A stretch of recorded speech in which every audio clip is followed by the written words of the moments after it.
مساء الخير حبايبي. النهارده هنعمل كبده بسيطه جدا هتدينا شويه حلوين للساندوتشات.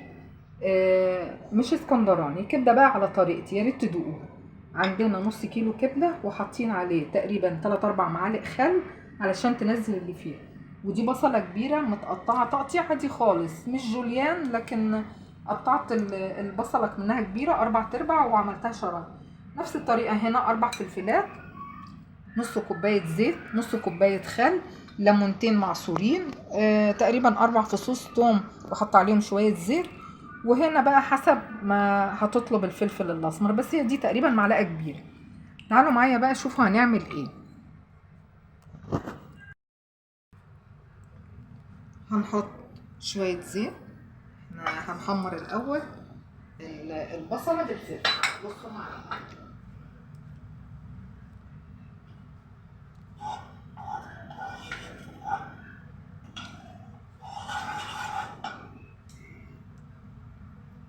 تسخن بس شوية. هنحط البصل، انا حاطه على البصل ده شعرة ملح عشان عاملاه قبل التصوير ما يريح.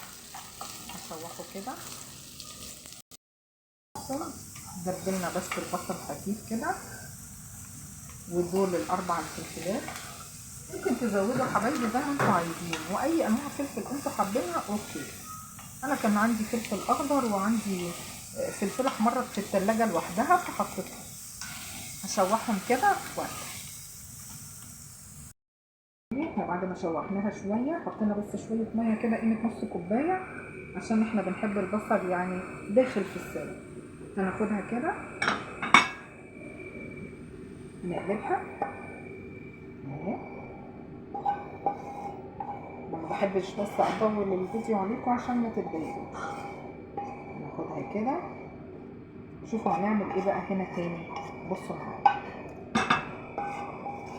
خلاص كده. هنحط شويه زيت تاني عشان الكبده بقى تشويحه كده محترمه.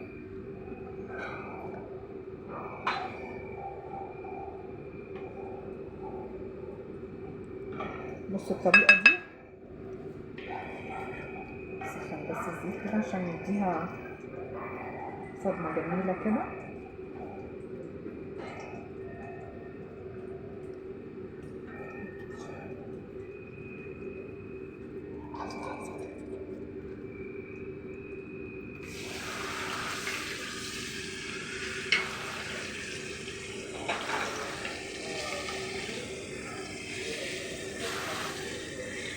بصوا يا جماعه، الكبده دي انا شارياها كده مقطوعه شرايح زي بتاعت الشاورما. هما بيبيعوها كده فقلت مش مشكله، بس هتعجبكم الطريقه دي قوي. مش هو حلوة.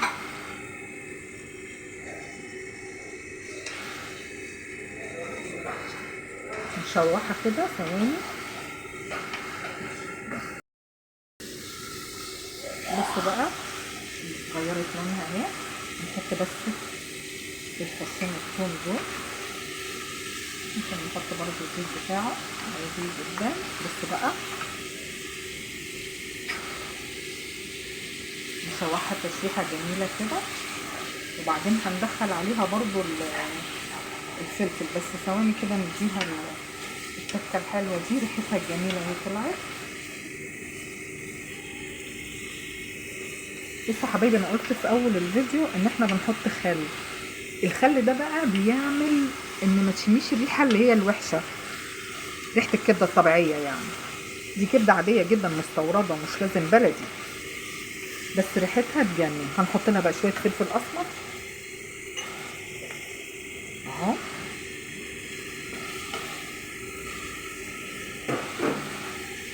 حابين تحطوا اي حاجه تانية براحتكم ولا اي حاجه.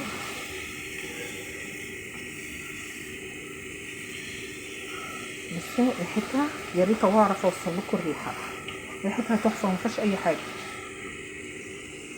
هنحط دول بقى عشان يخشوا مع بعض كده تكايه جميله.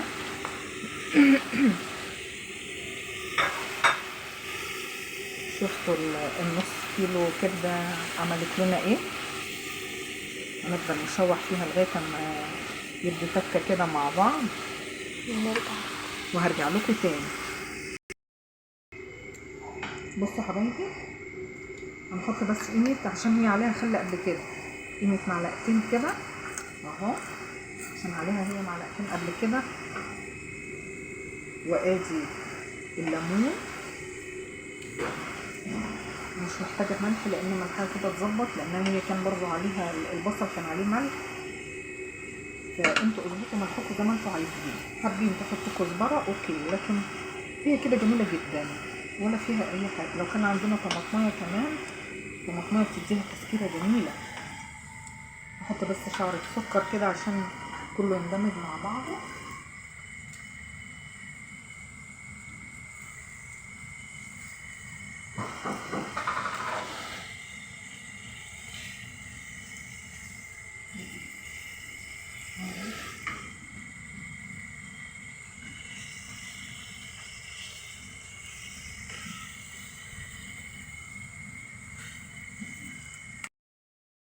بصوا حبايبي المنظر، مش قادره اقول لكم على طعمها وريحتها تجنن.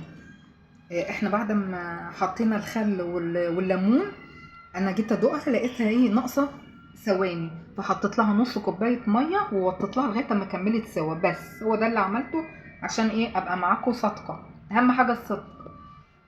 وعملناها بقى في الكايزر، في عيش طويل، في عيش بلدي، اي حاجه في اي حاجه. انا عندي سلطه طحينه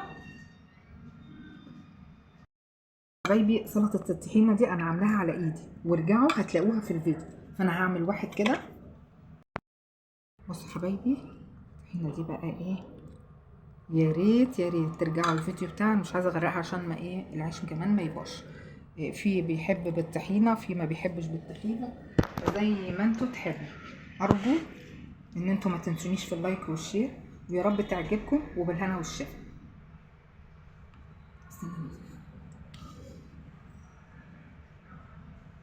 خدوها بقى منظر كده.